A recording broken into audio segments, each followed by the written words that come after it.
Alors, maintenant qu'on s'est bien amusé, on va rentrer dans une section qui est tout autant intéressante, qui s'appelle les GPTs.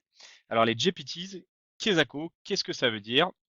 Ce sont en fait des pré-prompts. Il faut le voir comme des pré-prompts, une espèce de grosse boîte à pré-prompts où on peut ajouter des instructions spécifiques pour qu'en fait ces fameux GPT, ils répondent d'une certaine manière ou qu'ils aient une certaine expertise particulière.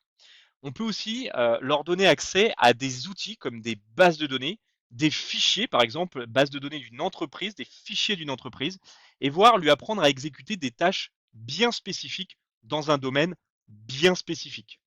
Les GPT, en fait, ça garde les instructions de contexte, et ça, c'est hyper important à comprendre, pour toutes les conversations, en fait, qui sont dites au sein de ce GPT.